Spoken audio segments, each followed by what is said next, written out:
マイの日本語ポッドキャスト。こんにちは。マイの日本語ポッドキャストへようこそ。マイです。皆さんお元気でお過ごしでしょうか？私は元気です。はい。今日のテーマなんですけど、ちょっとね、何について話そうかなっていろいろ考えてみたんですよ。で、私最近ね、嬉しかった出来事がいくつかあったので、ちょっと今日はそれを皆さんにシェアしたいなと思います。はい。皆さんは最近何か嬉しかった出来事ありますかね？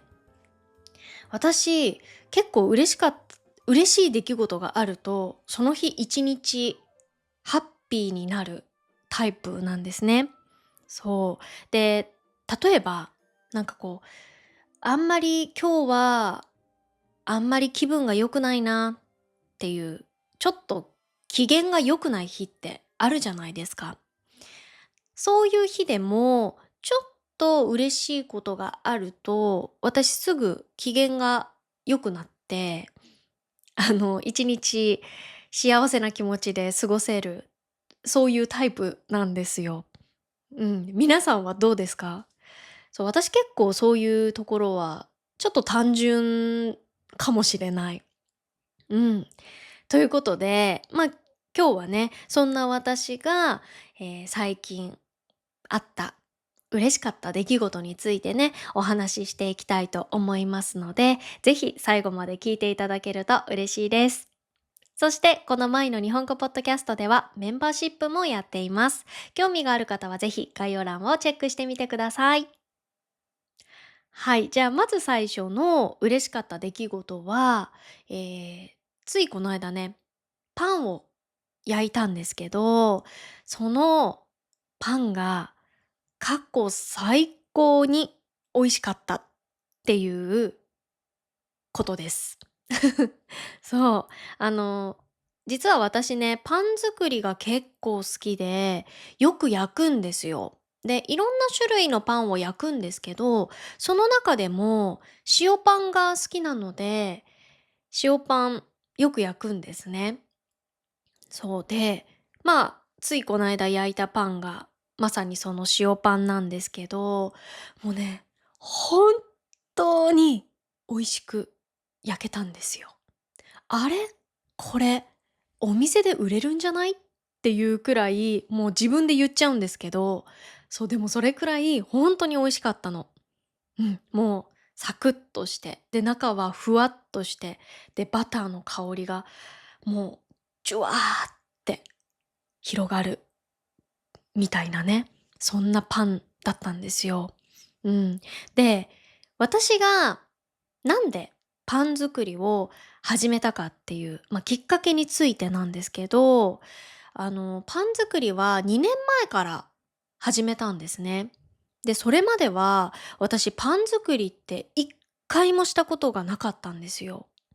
なぜなら、多分これ共感してくれる人も多いんじゃないかなって思うんですけど、なんかパン作りってちょっとハードル高くないですか？私はすごい、もうパン作りって、うわーすごいハードル高いなっていうイメージが強くて、うん、なので焼いたことがなかったんですよね。そもそも作ってみたいって思ったことすらなかったんですよ。うん。でも、その2年前にね、YouTube を見ていたんですけど、そしたら、その YouTube にたまたまパン作りのショート動画がおすすめで上がってきたんですね。そう、流れてきたんですよ。それで、あの、すごくそのパンが美味しそうに見えたので、わあ、すごい美味しそうだなって思って、何気なくそのパン作りのショート動画を見たんですね。で、その動画を上げてたユーチューバーさんが、パン作りと、あと米粉、お米の粉ですね。米粉を使っていろんなお菓子を作るユーチューバーさんだったんですよ。それで、その時紹介してたパンのレシピは、ハードパンのレシピをね、紹介してたんですけど、そのレシピがびっくりするぐらい簡単だったんですよ。なんかもう私が今まで、それまでイメージしてたパン作りとは全く違う作り方だったんですね。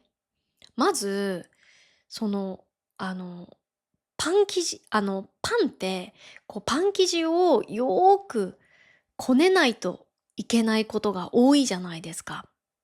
そう。でも、その動画では、ほとんどこねない。もう粉とか、なんかいろんな材料を入れて、混ぜて、で、最後に生地を一つにするために軽く手でこう、まとめるようにこねるっていうだけだったんですよ。で、まずそこが、わあ、すごい簡単だなって思ったんですね。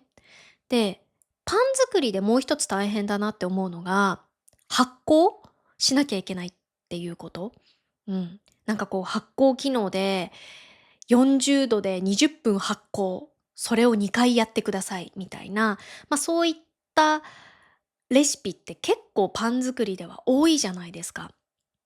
だからそういうのとかも、なんか、大変そうだな、ちょっとめんどくさいなみたいな感じに思ってたんですけど、そのレシピは発酵機能を使わずに低温発酵させるやり方だったんですね。で、この低温発酵っていうのは、その生地をラップしてね、で、冷蔵庫に入れるんですよ。それで冷蔵庫の中で8時間から10時間くらい寝かせて、ゆっくりこう発酵させるっていうやり方なんですけど、その時に初めてパンパンは低温発酵で作れるんだっていうことを知ったんですよね。でも、え、こんなに簡単なのって思って。うん。なんかもうそれまでは、やっぱりそのパン生地のこね作業と発酵させなきゃいけないっていう、このなんか労力もかかるし、時間もかかるっていうので、ずっと避けてたんですけど、パン作りはね。でもその動画を見た時に、これだったら、パン作り未経験の私でも作れるかもしれないって思って、で、すぐにパンパン作りに必要な材料をネット注文したんですよ。で、韓国って、宅配がめっちゃ早いんですね。なので、もう次の日には、その注文したパンの材料が全部届いたんですよ。なので、早速、その動画を見た次の日に作ったんですね。それで、本当に簡単にパン生地ができて、もう本当に10分ぐらいで作れて、で、作ったパン生地をラップしてね、で、冷蔵庫に入れて、で、その日は寝たんですよ。うん。夜にね、パン生地作って、そう、で、冷蔵庫に入れて寝たんですよね。で、次の日起きて、お昼ご飯にパン焼こうと思って、で、そのパン生地をちょっと形整えて、で、もう発酵は終わってるから、もう形整えたらすぐ焼けるので、そう、焼いたんですよ。そしたら、もう初めてとは思えないくらい美味しく作れたんですね。うん。で、それで私すごい感動して、「えーパンってこんなに簡単に焼けたんだ」ってそう、初めて知って、それで。うん。で、そこからパン作りにハマっちゃったんですよ。で、もういろんなパンを焼い焼きました。もうハードパンもそうだし、塩パンも、あと甘いパンとかもね、たくさん作りましたね。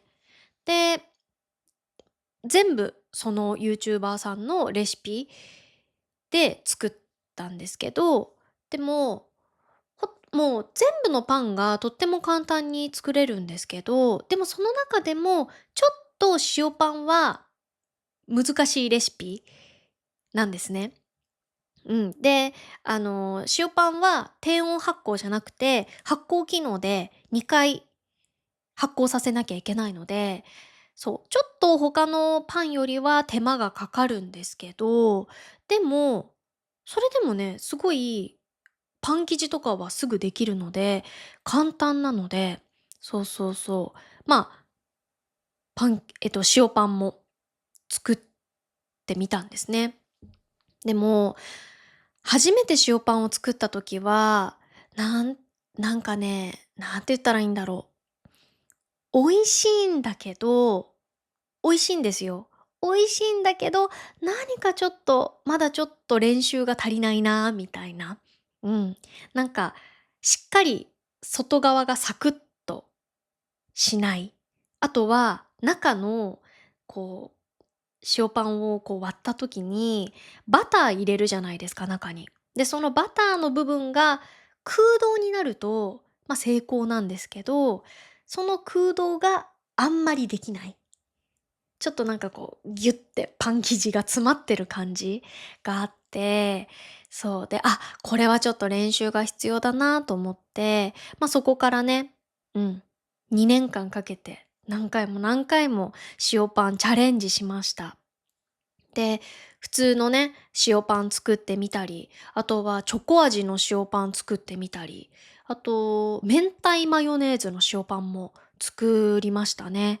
そうで、いろんな塩パン作ってきたんですけど、やっぱりいつも美味しいんだけど、っていう感じだったから、でも、ついこの間作った塩パンは、もう本当に完璧だったの。全部完璧。外側もサクッとして、で、中割ったらちゃんと空洞ができてて、もうバターがジュワーって、もう、バターがジュワーって出てきて、うん、すごい、本当に美味しくできたので、すっごいそれが嬉しかったですね。うん、もう今まで何回も作ってきたので、練習の甲斐があったなって思いましたね。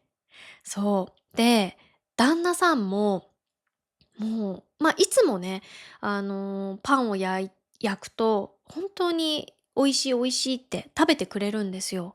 だけど、そのついこの間作った塩パンは、もういつも以上に喜んでくれましたね。「うわ、何これ、めっちゃ美味しい」って言いながら、もうすぐに完食してました。そう。やっぱり、そういう、誰かと一緒に食べると、そういう反応もね、見られるじゃないですか。だからそれもすごく私にとっては嬉しいんですよね。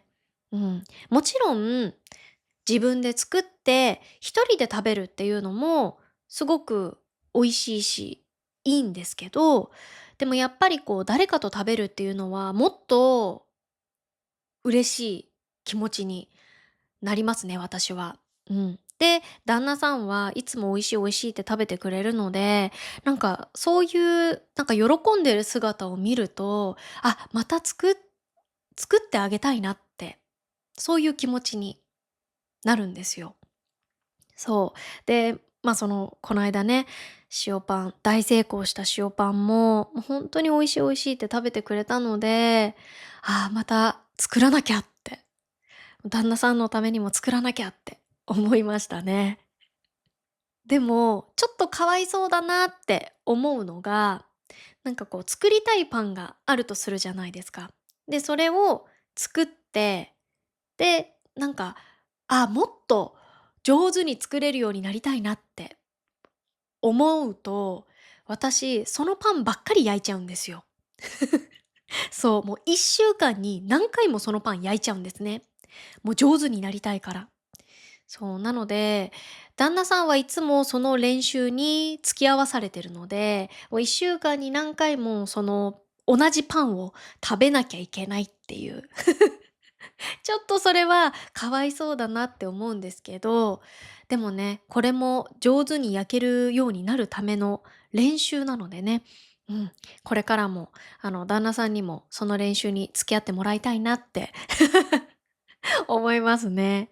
はい。でも本当にその塩パンは大成功できたので、うん。なので、また今度は違う味の塩パンで作ってみたいなって思います。はい。じゃあ、2つ目の嬉しかった出来事についてなんですけど、私こないだね、この自分の部屋の掃除をしていたんですよ。で、掃除っていうか、整理って言ったらいいかな。うん、部屋のなんか整理をね、いろいろしてたんですよ。必要なものと必要じゃないものをこう分けたりとかね、していたんですけど、その時に昔使ってた、前に使ってたスケジュール帳が出てきたんですね。で、そういえばこんなスケジュール帳使ってたなと思って、で、懐かしくてね、こうパラパラって開いたんですよ、そのスケジュール帳を。そうしたら、そのスケジュール帳の中から1万円札が出てきたんですね。これめっちゃ嬉しくないですか？そう。もちろんね、こう過去の私がそのスケジュール帳にその1万円を挟んだんだと思うんですけど、私全然覚えてなくって、もうすっかり忘れてたんですよ。そう。で、その1万円が出てきて、はあ、と思って、もう臨時収入ですよね。思ってもなかったお金が自分の元に入ってきたので、すごい気分良くなりましたね。うん、めっちゃ嬉しかった。そう。こういう経験多分、あの、したことあるよっていう方多いんじゃないかなって思うんですけど、なんか例えばズボンのポケットの中にお金入れてたの忘れて、で、こうポケットに手入れたら、あれみたいな。お金が出てきたっていう、そういった経験ある方いるんじゃないかな。ありますか皆さん、こういう経験。うん。私は、あんまり、そういうなんかお金をどこかに入れるっていう、そう、スケジュール帳に入れるとかね、そういうことをあんまりするタイプじゃないんですよ。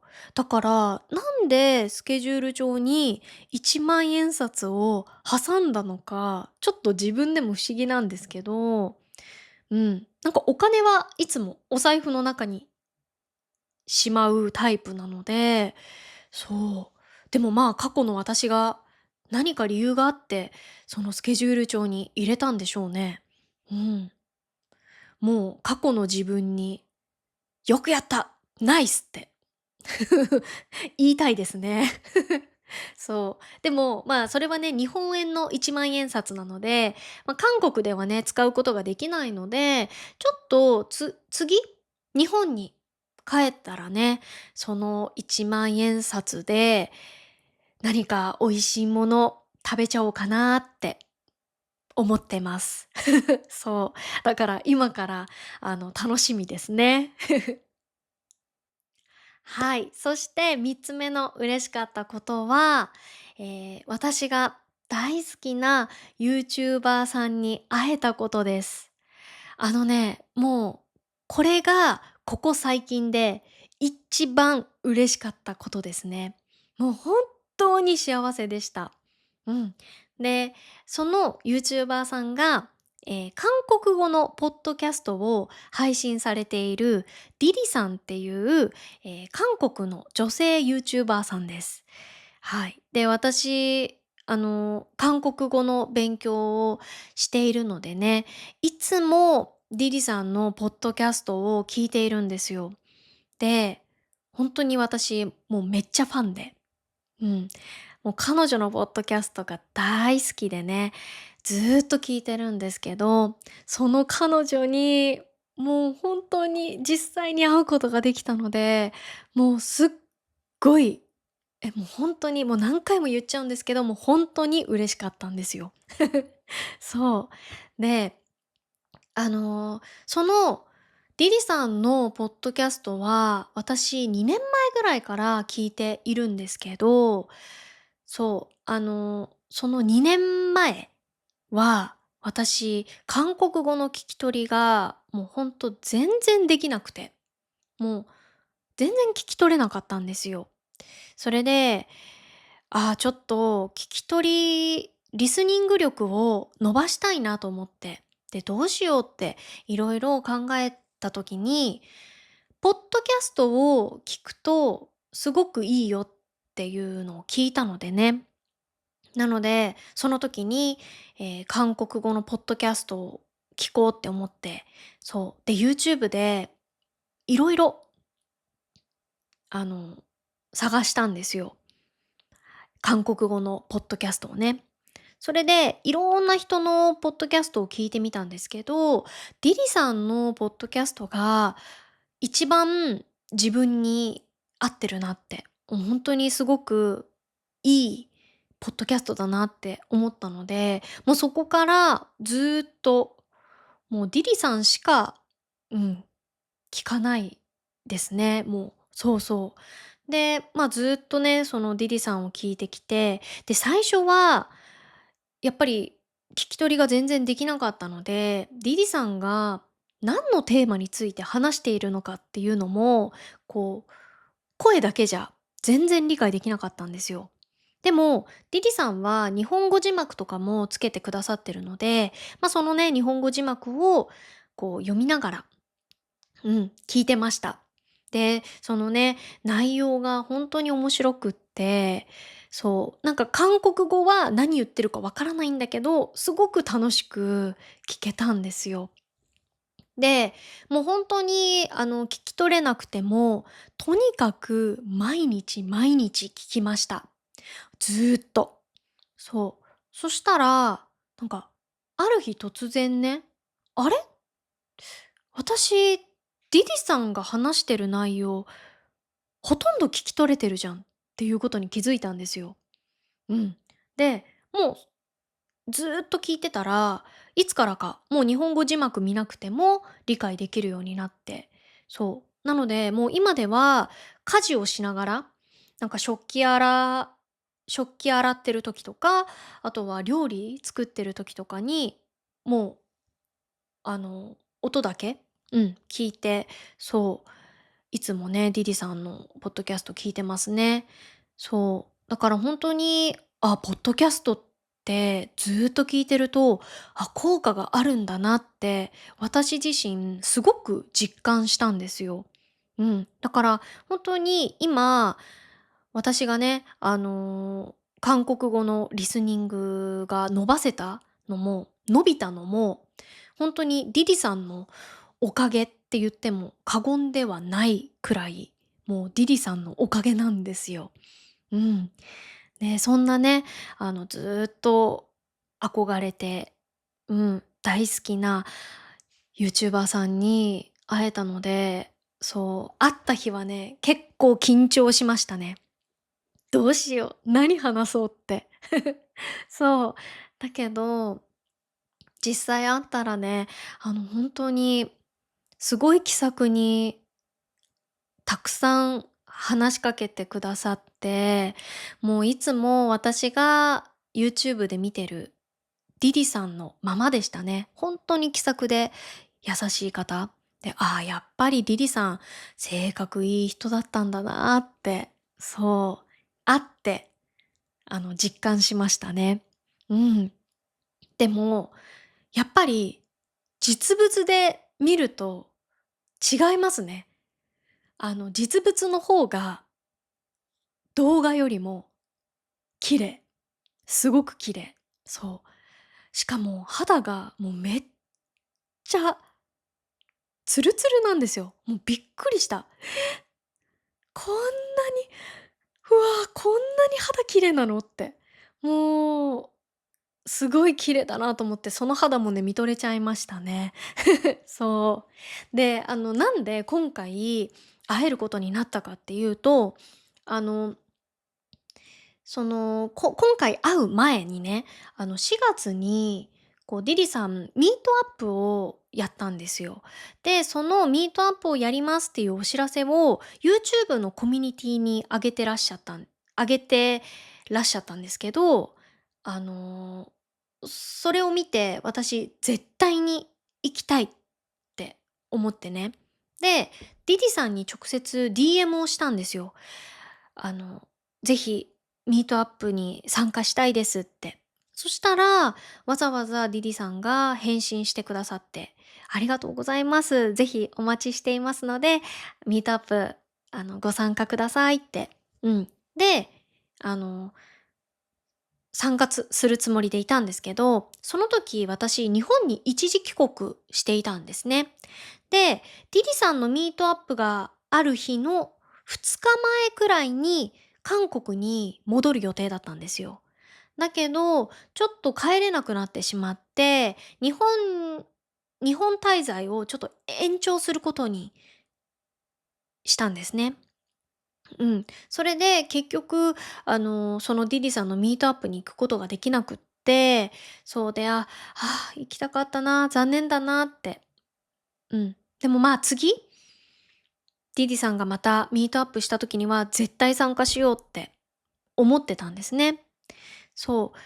そうしたら、あの、ディディさんから、少し前に、よかったら会って、なんかお茶でもしませんかって、DM くれたんですよ。でも、会えるのって思って、もう嬉しくって、でも、もちろんです。ぜひお会いしたいですって返信してね、それで会うことになったんですよ。うん。で、ディディさんも日本語と英語を勉強されている方なので、日本語のポッドキャストもね、聞くみたいなんですよ。なので、この私の前の日本語ポッドキャストもね、あの、聞いてくれてるんですよ。うん、そう、知ってくれているので、そう、それで、今回同じポッドキャストを、配信している者同士、ちょっと会っていろいろお話ししましょうってなったんですね。うん。で、本当にいろんなお話をしたんですけど、私がね、こうポッドキャストでこう、どんな風にやっていったらいいかなとか、やっぱりこうちょっと悩んでることとかあったので、ちょっとそれをね、ディディさんにお話ししたんですよ。そしたらディディさんが本当に親切にいろいろとアドバイスしてくださって、もうそれもね、本当に勉強になりましたし、本当に嬉しかったですね。うん。あとは、本当に嬉しかったのが、リリさんずっと、会ってる時、リリさんはずっと韓国語で、話してくれたんですけど、やっぱり、こう、毎日リリさんの声を聞いているから、彼女の声に慣れているからか、もう、実際会ってお話しした時も、すごい、聞き取れたんですよ。うん。もう聞き取りやすかったんですね。だからそれも、毎日ポッドキャスト聞いてる甲斐があったなって、すごく思いましたね。そう。だから、なんか、いつも画面で見ている人に、こう実際に会えたっていうのは、すごい嬉しいことだし、なんか不思議な感覚もありましたね。うん。でも、本当に楽しい時間を過ごせたので、また絶対に会いたいなって思ってます。はい。ね、本当に、本当に本当に幸せでした。ディディさん、本当にありがとうございました。はい、今日はですね、私が最近嬉しかった出来事についてお話ししました。いかがでしたか？最近皆さんは何か嬉しかった出来事ありましたか？もしあったらね、ぜひコメントでシェアしてください。なんかこう、ね、自分の嬉しかった出来事ももちろんなんですけど、人の嬉しかった出来事とかね、こう幸せなお話って聞くと自分も気分が良くなるじゃないですか。うん。私は幸せは伝染するって思うんですね。うん。なので、皆さんの幸せなお話もぜひ聞かせてください。お願いします。はい。それでは本日も最後まで聞いてくださってどうもありがとうございました。また次のポッドキャストでお会いしましょう。バイバーイ。